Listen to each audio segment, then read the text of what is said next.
મોદી સાહેબ તો આ વર્ષે એમણે સ્વસ્થ નારી એટલે આપણે સ્વસ્થ નારી સ્વસ્થ હોવી જોઈએ તો જ એનું બાળક પોષણ સારું સરસ સ્વસ્થ જન્મે અને સશક્ત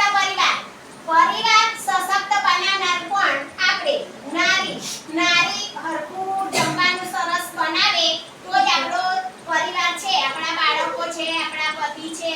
સસરા સાસુ બધા છે જે આપણે સરખું ખાવાનું જમવાનું બનાવીને આપીએ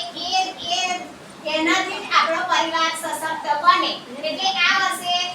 નરેન્દ્ર મોદી સાહેબે આ જે અમારો પ્રોગ્રામ છે એનું નામ આપ્યું છે સ્વસ્થ નારી અને સશક્ત પરિવાર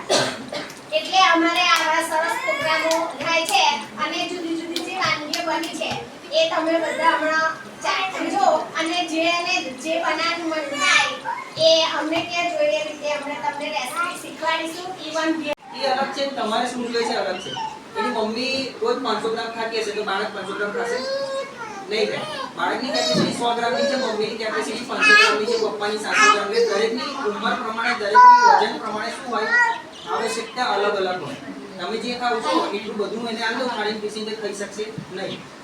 એ સરકારે અલગ અલગ આયોજન કરેલું છે કે જે ગર્ભવતી માતા છે એને જે પોષણની જરૂર પડે એના માટે માતૃશક્તિ બનાવ્યું બાળકને જે પોષણની જરૂર પડે એના માટે બાલ શક્તિ બનાવ્યું કિશોરીને જે પોષણની જરૂર પડે એના માટે પૂર્ણ શક્તિ બનાવી એટલે જો આ પેકેટ તો ખરેખર જો તમે ઘેર જઈને આવી રીતે અલગ અલગ વાનગીઓ જે બનાવી છે બહેનોએ એ રીતે બનાવો અને ઘરે ખાઓ અને તમારા બાળકોને પણ ખવડાવો તો એનો ઉપયોગ થશે અમુક લોકો શું કરે પેકેટ લઈ જાય છે ઘરે મૂકી રાખે છે કાં તો અમુક તો પાછું એવું જોવા મળે છે કે જાનવરોને બી ખવડાવી દેશે ભેંસોને ગાયને આ હકીકત છે એવું થાય છે બેન તો એવું કર્યા કરતા એનો ખરેખર સદુપયોગ કરી એમાંથી પાણીપુરી પૂરીઓ બી બનાવાય છે પૂરાઈ બનાવાય છે આ બહેનો આજે નવીનતા કેક બનાવે છે તો આવું બનાવી ખવડાવો તમારા છોકરા ગરી તો ભાવે પડીકા ખાય છે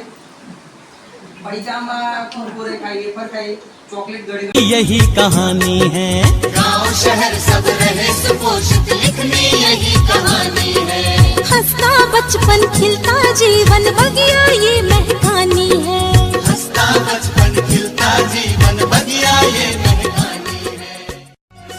लेकर संकल्प सुपोषण का अब निकल पड़े हैं हम लेकर संकल्प सुपोषण का अब निकल पड़े हैं हम स्वस्थ सुपोषित राज्य बनाना जन जन का है प्रण संकल्प सुपोषण